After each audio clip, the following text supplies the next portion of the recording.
Hello, everyone. My name is Susan Kudalakis, and I'm Senior Marketing Manager here at Progress. Welcome to our Ask Me Anything Effective Use of APIs webinar. Before we begin, I have a couple of housekeeping slides to show you the webinar control panel and how you can participate. First, to open and hide your control panel, you want to click on the orange highlighted arrow at the top, shown here. There are two options for joining audio. To use VoIP, simply select Computer Audio under Audio, or to dial in using your phone, select Phone Call and dial in using the numbers and information provided. All lines will be muted for today's session. We'll be taking your questions throughout the presentation. If you have a question at any time during the session, simply submit your question via the questions panel. We'll address all questions at the end. We are recording this session. You'll receive a copy of the recording in the coming days. So let's jump in and start by quickly introducing you to today's speakers. I'm joined today by Todd Wright and Dennis Bennett. Todd leads global product marketing for Progress Data Direct Solutions. He works closely with the product management and sales organizations to create and promote materials that are relevant and valuable to Progress customers. He is instrumental in developing customer relationships and creating strategic marketing plans that drive awareness, consideration, education, and demand for Progress. Dennis Bennett has over 20 years of experience in working with companies to help solve their data connectivity challenges. In the past, he's worked as an application developer, DBA, and QA engineer.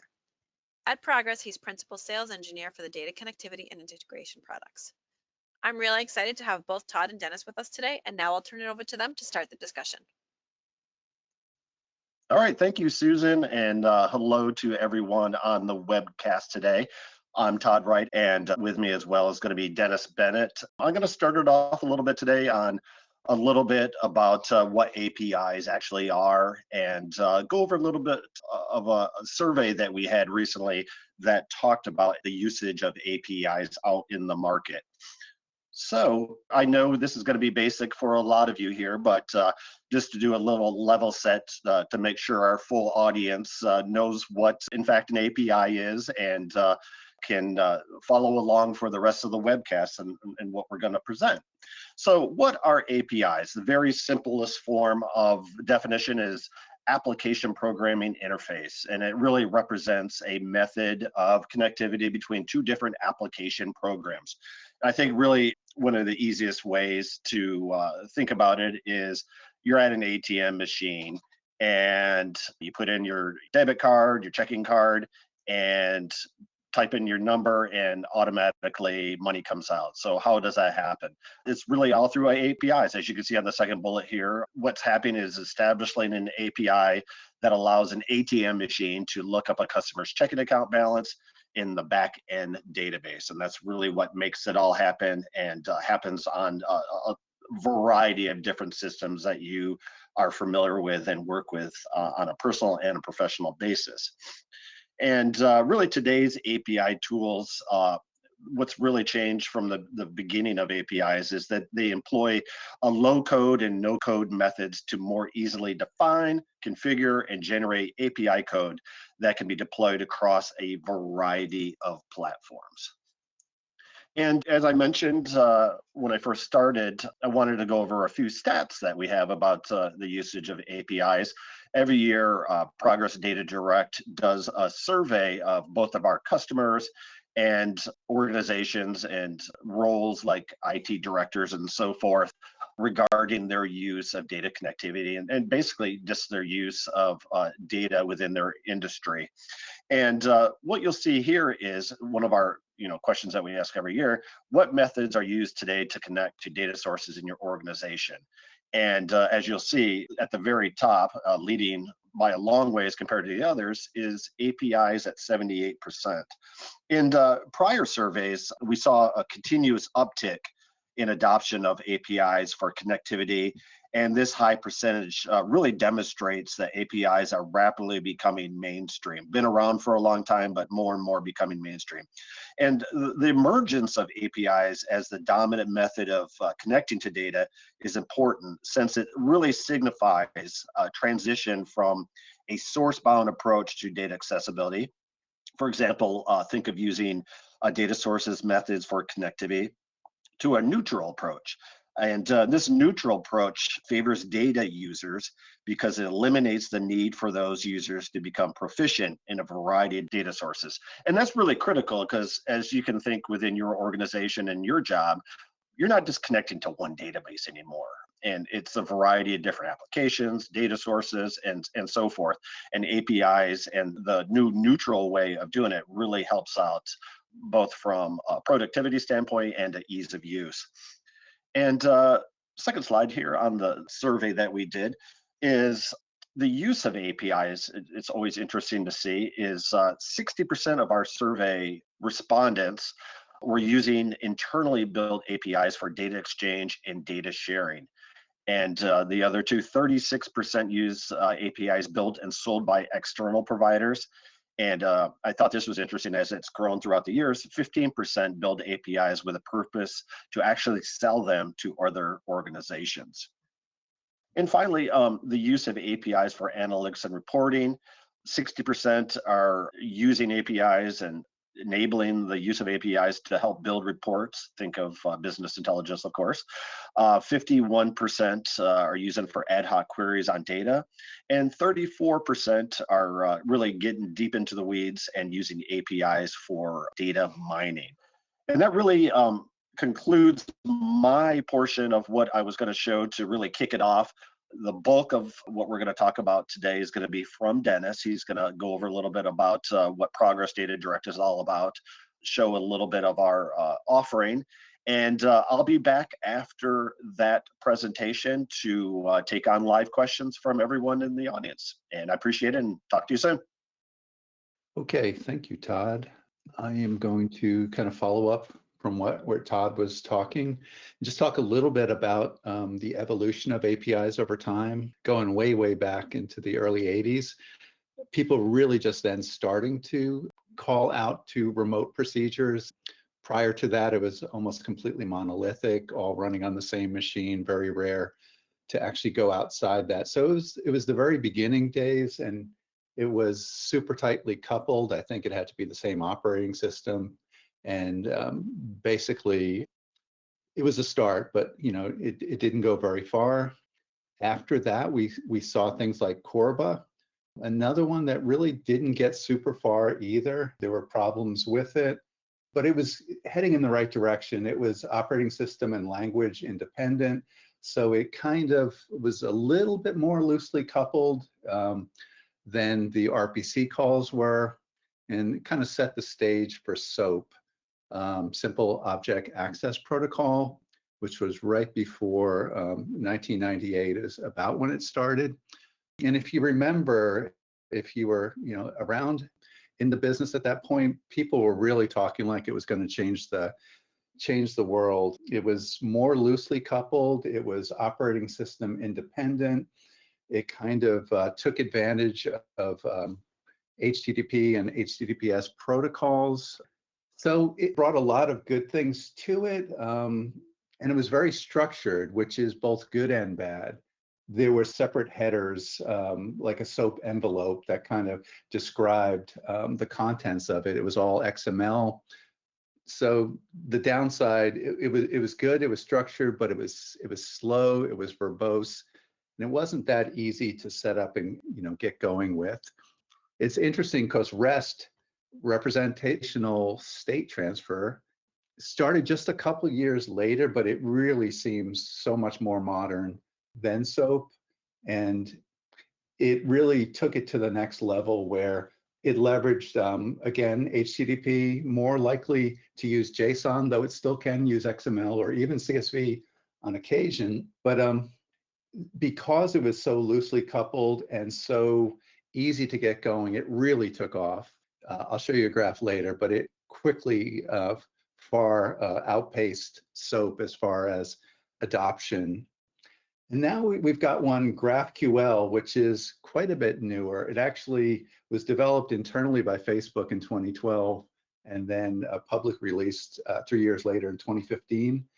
And that definitely has some advantages, even over REST, as far as flexibility and as far as possibly minimizing the amount of network traffic, though there are also some limitations with that one too. And we'll kind of talk about that. Really, I'm going to focus on REST just because that is by far the one we see most often. So again, standardization was a strength. including the metadata, which is very helpful, but it's slow, it's inflexible, and over time it really dropped. And I'll show you what I'm talking about there. GraphQL we're seeing more of now, and it really, the simplicity and flexibility as well as the efficient queries are real strengths of it. But at the same time, getting metadata is not so easy. It's sort of a single, getting at one object at a time. And again, that's one reason why it's more difficult to build kind of generic tooling around it, just because of the flexibility makes it great for sending one-time ad hoc queries, but it's harder to build tooling around it. And the other thing is everything is a post HTTP post verb, which because of the way HTTP is set up, you really can't cache it, which can be useful for performance and something that REST can do. And so REST, the strength is flexibility. It's easy to learn, easy to get going, but in some ways the weakness is also that flexibility. It's a standard, but it's so wide open that everybody does it differently, and that makes it a challenge to build what we try to do in Progress Data Direct with the autonomous REST connector, is to build a kind of a universal REST driver. Just because everything is done differently, you really need to be able to do things in completely different ways. And I'll go over more details on that. One of them is filtering. For an API, it's critical to be able to pass filters in. This allows you to limit the amount of data coming back from the REST service to just the data you're interested in. It doesn't make sense to send data that you're just going to throw away because it's not what you're looking for. So any REST API of any maturity is going to support good filtering, but it can be done in different ways. It can be done as part of query parameters on the URL. It can be in the URL path itself, or sometimes even in headers. I mean, so people do it very differently. The other thing is pagination. Again, any good mature REST API is going to implement pagination. What this is for a service that's going to respond with a lot of data, rather than sending it all in one massive chunk, which would be challenging for the application consuming it. They send it in bits and pieces at a time, and the client can go ahead and page through it and handle the data as they need it. There's a couple different ways of doing it. Row offset pagination is the most common. Sometimes it'll be based on a page number, and sometimes there'll be a token. Every once in a while, we'll see somebody who does some kind of proprietary way of doing it, and that definitely can be a challenge.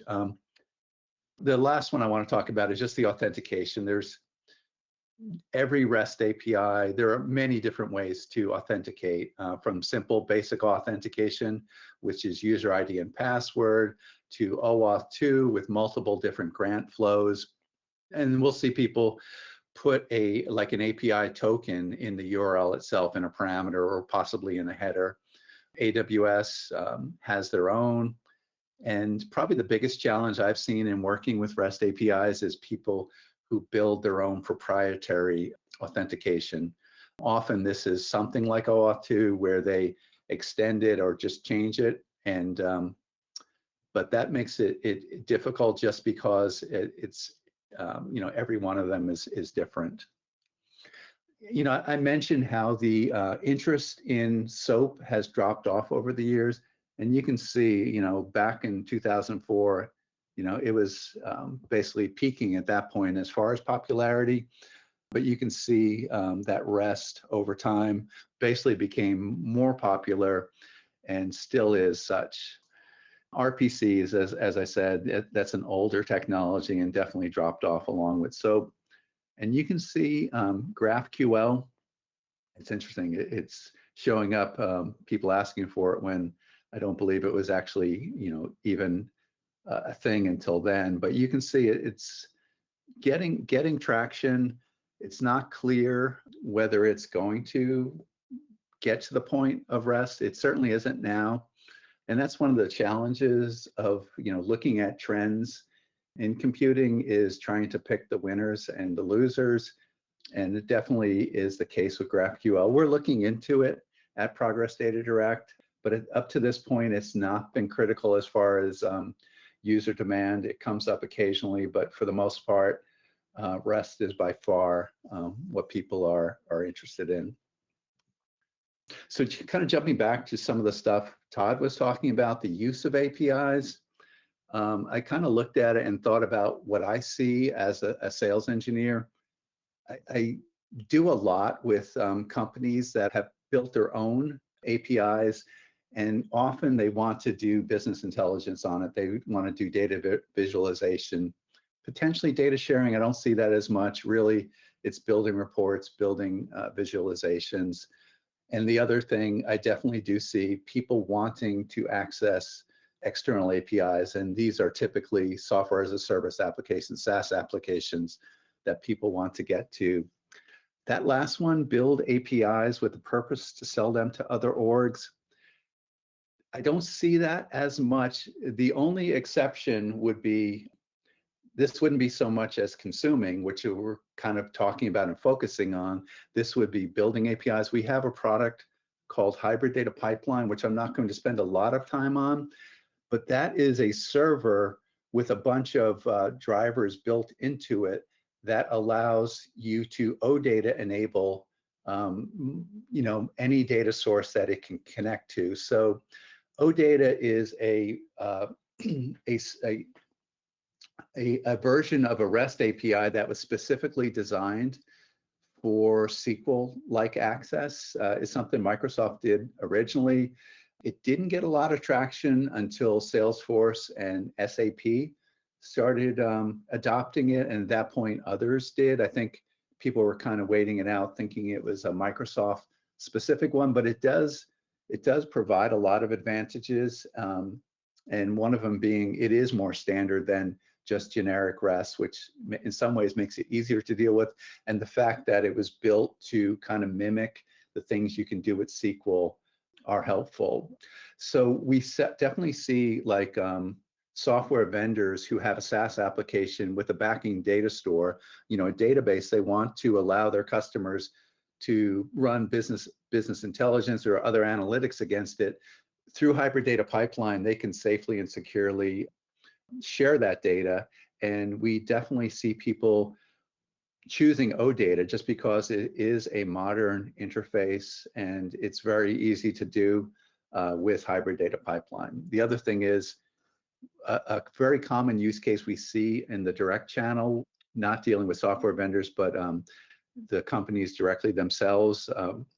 Salesforce Connect is a way of displaying external data in Salesforce without necessarily ingesting it and paying for that. And sometimes we see it in the case where there is data that is needed occasionally in Salesforce, but it's not really worth it to load it into Salesforce. So with Salesforce Connect, using the OData connectivity through Hybrid Data Pipeline, that is a good way to give a modern interface to data that may have no other way of exposing via a REST API. So jumping back to some of the challenges we see, I mentioned that these filters that are critical for performance, there are so many different ways to do it.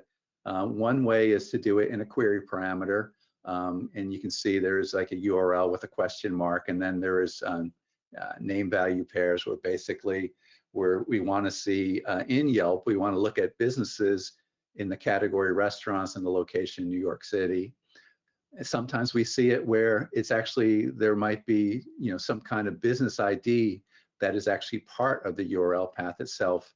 Autonomous REST Connector can handle both of these and make it give you SQL access to it, so you don't really have to deal with the different ways that people are doing. And finally, another way is, rather than doing a HTTP GET verb, sometimes people will do a post and they'll pass the filters in a post body, and we support that also. That one is probably a little less common than the other two, but it definitely comes up. I mentioned the multiple ways of doing pagination. This is probably the easiest one for us to handle, and just because for the most part people stick to the top three. Occasionally we'll see somebody do something kind of on their own, but that's more rare. Another thing that can be difficult with REST services is just, since people can return whatever they want from a REST service, often they will embed multiple documents, nested 5 or more layers deep, and often they'll embed arrays also. And that makes it difficult to deal with, for example, BI tools that are used to doing SQL and seeing data in rows and columns. So Autonomous REST Connector is able to normalize that out into rows and columns, which makes it a lot easier to work with and a better fit for the tooling that people are trying to use it with. And the last kind of challenge I want to talk about is just the authentication. We see, every kind of authentication, even no authentication, but basic user ID and password is pretty simple. Some of the OAuth grant flows can get, somewhat complex. And these are, the listings of the ones we support, the different types of grant flows: access token, password grant, refresh token. We can support the authorization code grant flow and even add PXE support on that, which would be basically just a way of putting another challenge in, a code challenge and a code verifier, just to ensure that there is no man in the middle kind of intercepting the tokens. Yeah, I mentioned before, sometimes people will put a token in an HTTP header. Sometimes they'll put it in the URL itself. AWS has their own method, and probably the biggest challenge is proprietary, where somebody will do something that is almost OAuth 2, but they've modified to add some extra parameters that are not part of the OAuth 2 standard. We do have ways to handle that with Autonomous REST Connector Custom Auth, but I would say that one can be tricky sometimes. So anything we can do to handle that and make it work better and easier is definitely an advantage. The REST services are typically pretty easy for developers to use, but they are not so easy for power users, people who are not, programmers, coders, where they're used to using SQL, they're used to connecting to databases, they're used to using, Excel, Power BI, Tableau, other tools that are built for that. So the idea for Autonomous REST Connector is to make it easy for non-developers to leverage REST APIs and to use all the tools that they are currently using. I mentioned BI, but also we see it in ETL, where people are often using it to extract data and possibly move it to other places. So really, it makes it easier for the the power users, for the those who are building the BI reports to use REST, and it makes it a lot more scalable. Time to market is improved. Really, you just deal with it once to go ahead and map it and sample it, and from there on, it really behaves exactly like a relational database. We have something called the Autonomous REST Connector Composer that enables you to sample a REST API, and from that, we're able to build the model which will make it behave as if it was a SQL Server or Postgres, and to use the tools that were originally built for these kind of data access. And this is just kind of showing where you've got a bunch of different tools that have been around for a long time. With Autonomous REST Connector in front of it, they're able to go against SaaS applications that expose a REST API. Occasionally, we'll see people putting their databases behind an API gateway for control and auditing purposes.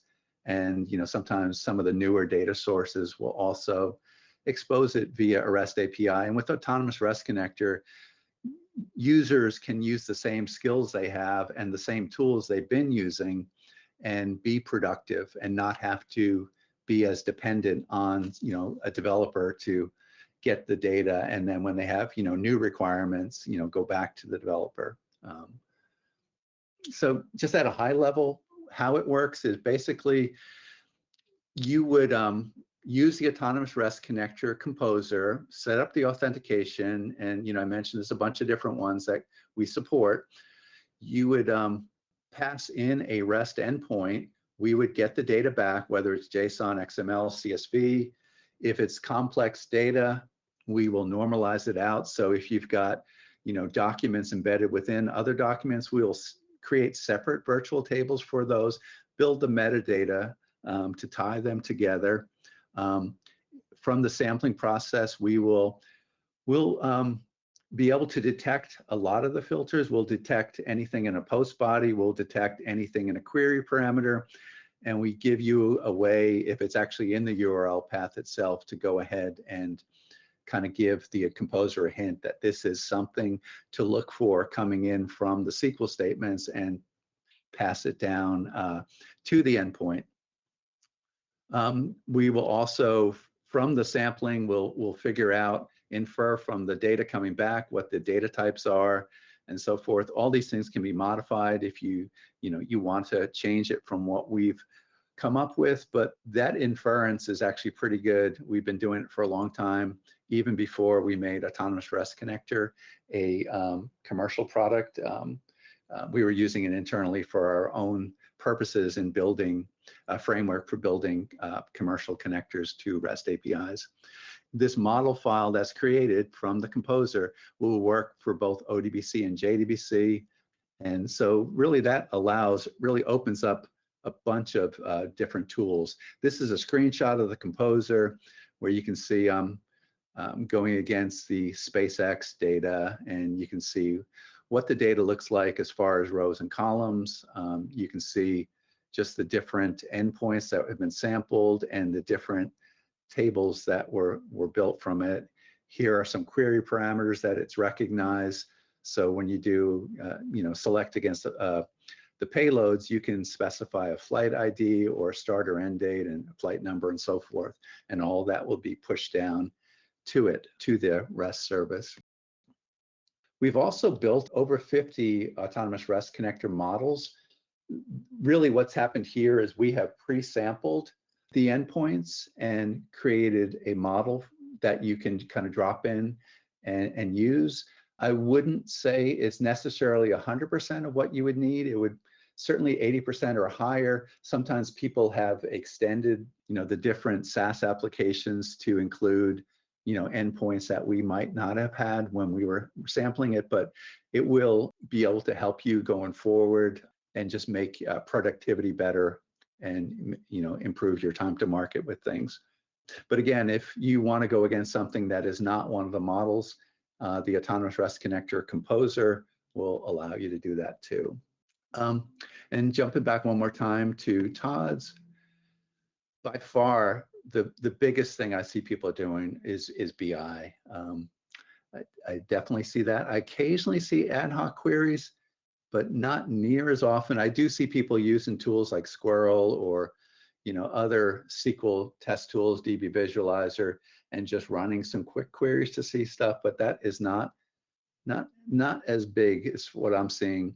And as far as data mining, sometimes I'll see people use it with ETL tools, extract, transform, and load tools.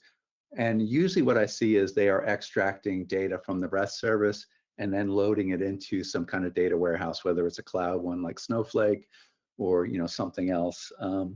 So I definitely see that. Some of the tools I've seen people using it with Click Replicate. I've seen it with Kafka.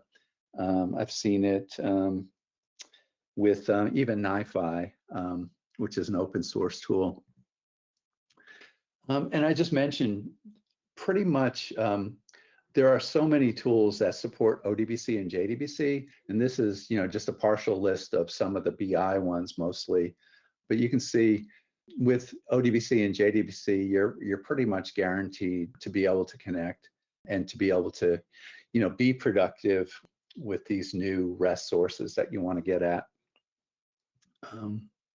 This is just a screenshot. Earlier, I did a demo using NiFi, which is ETL open source, where I was basically taking change data out of Oracle and then converting it and using an ARC model, Autonomous Rest Connector model, to actually do an insert into BigCommerce. So I basically took one of the models that was already built and really just built, it works the same. You can see this is my source. It's just a JDBC driver I'm using. And this is my target. I'm using an ARC JDBC driver. And it really is just standard connectivity at this point. It's not, even though these APIs may be very different in how they're working and so forth, really, it's just a connection URL and a driver class, and you're really good to go with that. So the standardization, and it just helps with productivity, with scalability, and just allowing people to get value from it. So at this point, what I'd like to do is just show you a couple things with it. So what I will do is I will bring up the ARC Composer, and I'm just going to, first of all, I'm going to grab a one of the existing models. I'm just going to grab YouTube Analytics. So I just bring it up and I double click. And now what I want to do is to be able to authenticate. So what I'm going to do is I've built this already, my connection string. I could do it, a field at a time, but I don't think any of us want to see that. So really, at this point, I just set up the OAuth flow with the client ID, client secret. These are things I signed up for within the Google YouTube Analytics page. And I can do a test connect. And you can see our SQL editor. So I can do some simple tests. First of all, I can see the metadata. I can see the tables that are defined, and I can, paste in, some queries if I want to. Like here is one. So basically, I'm going against the report query, and I'm passing in an ID, and then the metrics I want to see for YouTube Analytics: views, comments, dislikes, so forth. And I'm giving it a start and an end date. Not a lot, there's actually little data on this one, so I just kind of wanted to show it to you, but you get an idea of what the steps would be with a model, bring it in. The other thing is there is an entity relationship diagram, so you can kind of see the relationship between those different endpoints. So the column headers for report query are actually a kind of a child virtual table built off of the report query one. And you can see the other two standalones for groups and group items. But when I'm done, I could just download the model, and then I can drop it into a tool. Like in this case, I've got Squirrel SQL. And if we look at it, I've just built an alias for Squirrel SQL. So that would be YouTube Analytics. If we look at it, again, really all I've done is I've grabbed this connection URL from the composer, which was over here. I grabbed it, just pasted it in. I'm pointing to the model file that I've downloaded, and I can connect and be good to go. See the same sort of metadata we were seeing before, even to the point where if you look, it really does behave exactly the same as if it was a Postgres or another relational database, which really helps with using tools that are designed for that. So you can see this tool, Squirrel, just did metadata calls, and it's returning information as far as primary key, as far as the columns that are there. If there was a foreign key relationship between tables, I would see it in exported and imported keys. So that's the steps in using a model. If I wanted to, and I'll show you really quickly, just creating one from scratch, I would just say create model, and I would just say, give it a name and say, okay. So what I'm going to do is actually a colleague of mine found this a while ago, a couple of years ago or a year ago. It was actually pretty difficult to get appointments for TSA pre, and people were going other places to do it because local places were many months out sometimes. So somebody here had discovered kind of an API for it to try to figure out how easiest to figure out where's the best place to go and so forth. And I can go ahead and sample that and build a model. So what I could do is, if I want to look at the locations, I can come into the Composer, configure endpoints. This one is actually open. It doesn't have authentication, but I can say, just give it a name. I'll call it locations, and go ahead and send it. And it will go out there, get the data, bring it back, and you can see what it looks like. If I wanted to look at the raw view, I can see the JSON payload. But anyway, there's one. Let me do another. There's several endpoints that I might be interested in. So what I would do now is just do a different one, and I'm going to paste it in. And this one I'm going to call slots by time.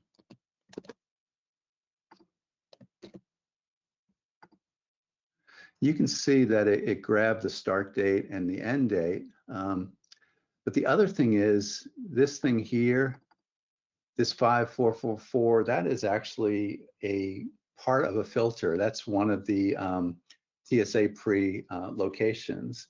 So I'm just going to call it loc ID and save it. So at this point, I can send SQL in where I can pass in different location IDs and see, what the availability looks like. So again, I can do that, and you can see these will all be potential filters: start time, end time, loc ID. So I'm just going to do those two, and I am going to download it. And it's just built a model file for me, which I could look at. Demo1.rest. I can just look at it in a text editor. And you can just see my locations table. You can see the data coming back. And you can see my slots by time, where I've got the location ID as a filter parameter. And really, once I've done this, I can build an ODBC or JDBC connection pointing to this model, and I can use it for most anything I would want to. And so what I actually did was I took that model file that I created and created, in this case, an ODBC data source, and used it with Tableau. And I'm mapping, in this case, all the different places that I could go and try to get an appointment to get TSA pre global entry, set up the interview to get that. And you can see if I hover over them, I can see where they are. But maybe I want to see, when my closest appointment is, and I'm going to pick the one that's closest to me. So I'm going to pick DFW Airport. And if I double click on it, you can see it would be April, which isn't great, but it used to be a lot worse. It was really rough. If we look under the covers, how it's happening, really I'm just doing a SQL query. And if we look at it, you can see I'm just selecting some information from the slot soonest table, as well as the location, to give me some more info on it. On that, the ID of the site that I chose, in this case DFW, and just ordering it by that. So really, you can see the benefits of SQL, and the standardization makes it easy to drop into a tool like Tableau, or any tool really, and get to be effective, to be efficient, and to be quick and responsive in getting value and from data that is returned via REST. And at this point, I'm going to turn it over to Susan for any questions. Thank you, Dennis. Let's jump right in with a question. So Dennis, I think this one is for you. If you're ready, can Autonomous REST Connector work with artificial intelligence REST services? Yeah, that's interesting because, you know, that's very much in the news these days. Previously, I had one working using OpenAI's DAL-E REST API, and I had actually built a visualization where you passed in a text description of a scene or an object, and it would generate an image, a picture, basically. And it was kind of cool. It was a fun demo. Unfortunately, all my credits with OpenAI have were either used or expired, and I don't really have that option anymore.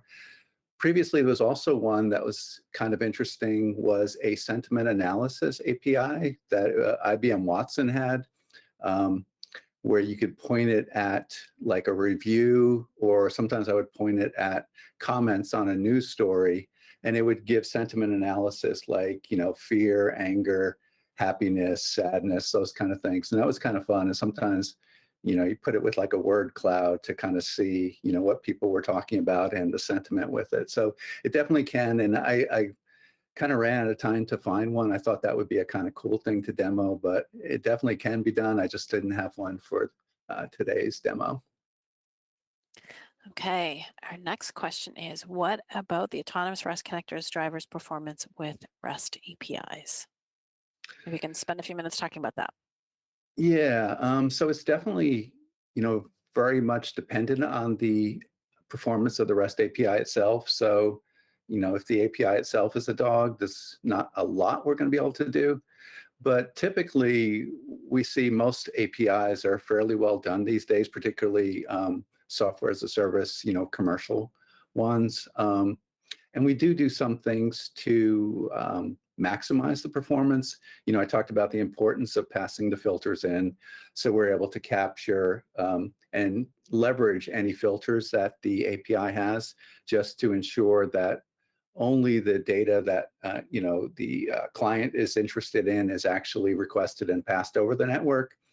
And other things we can do if the result set is a large one, where it actually is going to come back in separate pages. So rather than bringing it back all together in one very, very large payload, it would come back in smaller payloads.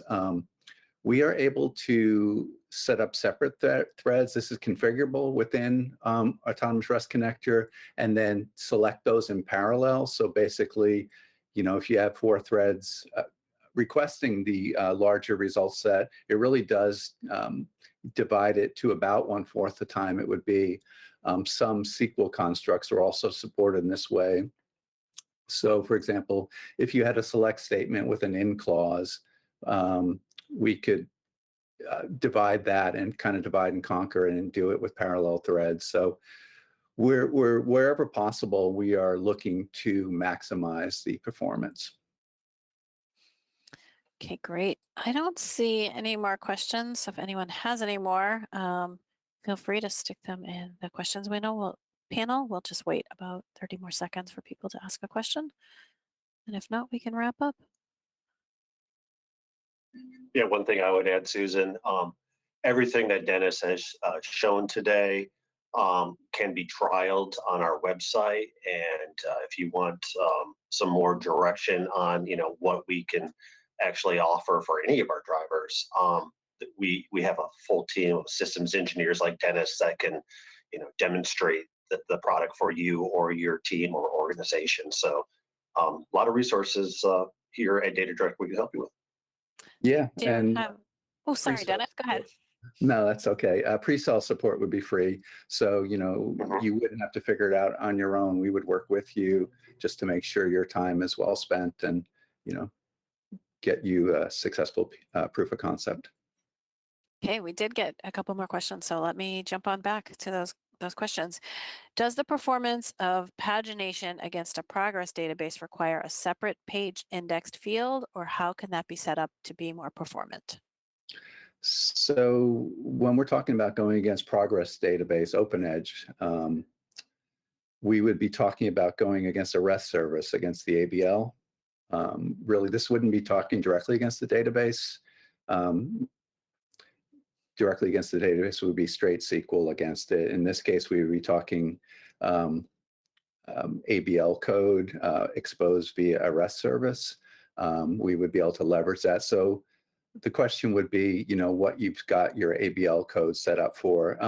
We do see that with OpenEdge in that some of the OpenEdge databases were set up strictly for the application. So it's difficult to deal with as far as the names. The schemas are complex. And the filters were built exactly for the application and maybe not for business intelligence. There may not be filters on the or indexes on the fields that you would want them to be on. And using ABL code to go against it allows pre-joining of different tables in a way that would make it more suitable for BI.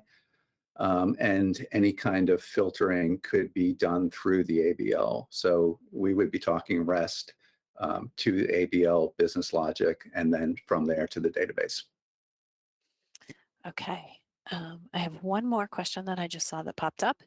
If I'm deploying the REST connector in a cloud environment using JDBC, but don't have a way to write the REST file locally, can I store it elsewhere? So that comes up occasionally in cloud environments. That model file that you're talking about, the REST file, that can be gotten from the file system, but it could also be retrieved via HTTP or HTTPS. So you could point it to a URL. It's possible there are other methods, but that's usually the way I've seen people do it when they have the limitation you just described. Okay, that was our last question of the morning or afternoon. So I just wanted to thank both Todd and Dennis for being with us today on this Ask Me Anything. From all of us at Progress to all of you, we hope you have a great day and thank you for joining. Thank you. Thank you all. Thank you.